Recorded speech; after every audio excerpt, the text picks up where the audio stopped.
بسم اللہ الرحمن الرحیم۔ السلام علیکم خواتین و حضرات، آج کے زمانے میں برمودا ٹرائنگل کے بارے میں کون نہیں جانتا ہے۔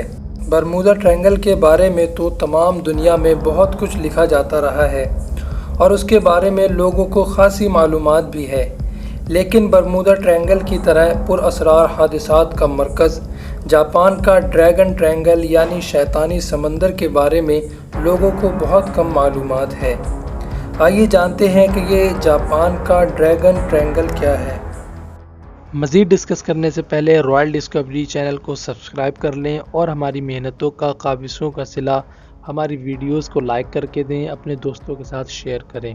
جاپان کے لوگوں کو اس کے بارے میں اچھی طرح علم ہے اور جاپانی حکومت نے سرکاری اعلان کے ذریعے لوگوں کو اس علاقے میں جانے سے روک رکھا ہے، لیکن جاپان سے باہر کی دنیا اس کے بارے میں کم ہی جانتی ہے۔ حالانکہ برمودا ٹرائنگل کی طرح یہاں بھی جہاز اور طیاروں کے غائب ہونے کے واقعات بڑی تعداد میں موجود ہیں، بلکہ محققین کا خیال ہے کہ یہاں حادثات کی تعداد برمودا ٹرائنگل سے بھی زیادہ ہے۔ یہاں بھی اغوا ہونے والوں کی اکثریت ماہرین کپتانوں اور ہوابازوں کی ہی رہی ہے، بلکہ ایک بات تو جو یہاں زیادہ خطرناک نظر آتی ہے وہ یہ ہے کہ یہاں غائب ہونے والے جہازوں اور طیاروں اور پنڈبیوں میں وہ پنڈبیاں اور وہ جہاز بھی شامل ہیں جن میں خطرناک ایٹمی مواد موجود تھا۔ آئیے خواتین و حضرات جانتے ہیں کہ یہ شیطانی سمندر یعنی یہ ڈریگن ٹرائنگل کہاں موجود ہے، اس کا محل وقوع کیا ہے۔ یہ علاقہ بحر الکاہل میں جاپان اور فلپائن کے علاقے میں ہے۔ یہ ٹرائنگل جاپان کے ساحلی شہر یوکوہاما سے فلپائن کے جزیرے گوام تک اور پھر گوام سے پھر جاپان کے ماریانا جزائر تک اور پھر ماریانا سے یوکوہاما تک بنتی ہے۔ ماریانا جزائر پر دوسری جنگ عظیم میں امریکہ نے قبضہ کر لیا تھا اور اس سمندر کو جاپان کے لوگ مانو یومی کہتے ہیں، جس کا ترجمہ ہوتا ہے شیطان کا سمندر۔ برمودا ٹرائنگل اور شیطانی سمندر پر تحقیق کرنے والوں میں ایک بڑا مشہور نام چارلس برلیٹ کا ہے۔ وہ اپنی کتاب دی ڈریگن ٹرائنگل میں لکھتے ہیں 1952 سے 1954 تک جاپان نے اپنے 5 بڑے فوجی جہاز اس علاقے میں کھوئے ہیں۔ افراد کی تعداد 700 سے اوپر ہے۔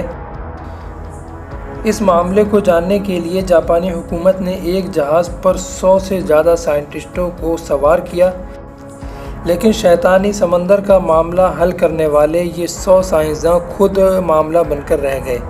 اس کے بعد جاپان نے اس علاقے کو خطرناک قرار دیا اور دوسری جنگ عظیم کے دوران بحری لڑائی میں جاپان کو اپنے 5 طیارے بردار جہازوں سے ہاتھ دھونا پڑا۔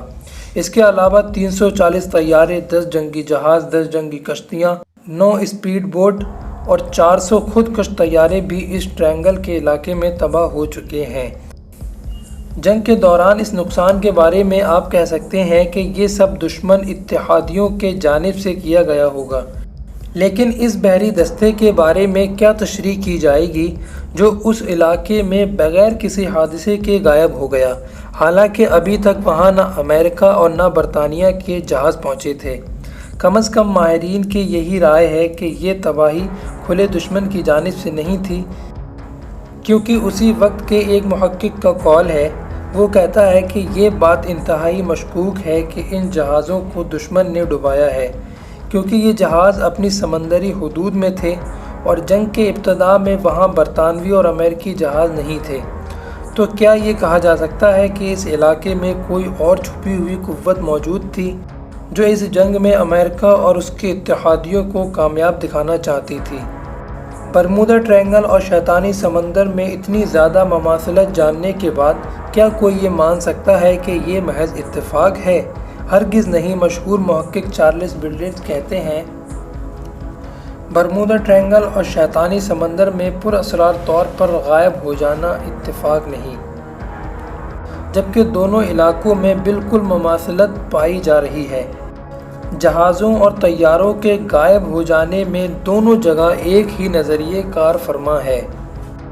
آئیے یہاں ہونے والے چند مشہور حادثات کے بارے میں جانتے چلیں تاکہ غائب ہونے والوں کی تفصیل معلوم ہو جائے۔ اس ٹرائنگل میں غرق ہونے والے جہازوں میں ایک یہ جاپانی جہاز کایو مارو نمبر 5 بھی ہے۔ یہ جاپانی پیٹرول بردار جہاز تھا جس کا عملہ 31 افراد پر مشتمل تھا، جبکہ اس پر 500 ٹن پیٹرول لدا ہوا تھا۔ اس میں 9 سائنسداں بھی تھے۔ اس جہاز کا اپنے مرکز سے آخری رابطہ 24 ستمبر 1952 کو ہوا تھا۔ اس کے بعد اس کا کچھ پتہ نہیں چلا۔ اسی طرح یہ جاپانی بڑا مال بردار جہاز کوروشیو مارو نمبر 2 یہ بھی بڑا مال بردار جہاز تھا جس پر 1525 ٹن مال لدا ہوا تھا۔ اس کو بھی اس کے عملے سمیت سمندر نگل گیا اور کوئی سراغ نہیں مل سکا۔ اس کا آخری رابطہ اپنے مرکز سے 22 اپریل 1949 کو ہوا تھا۔ اور دوسری طرف فرانسیسی جہاز جیرانیوم، اس جہاز نے 24 نومبر 1974 کو پیغام بھیجا کہ موسم خوشگوار ہے۔ اس کے بعد یہ جہاز اپنے 29 افراد پر مشتمل عملے کے ساتھ ہمیشہ کے لیے کہیں گمنام خدمت پر چلا گیا۔ اور اسی طرح یہ بڑا مال بردار جہاز بانالونا، یہ لائبیریا کا جہاز تھا۔ اس پر 13,612 ٹن وزن لدا ہوا تھا۔ اس کا عملہ 35 افراد پر مشتمل تھا۔ 9 نومبر 1971 میں شیطانی سمندر کی بھیٹ چڑھ گیا۔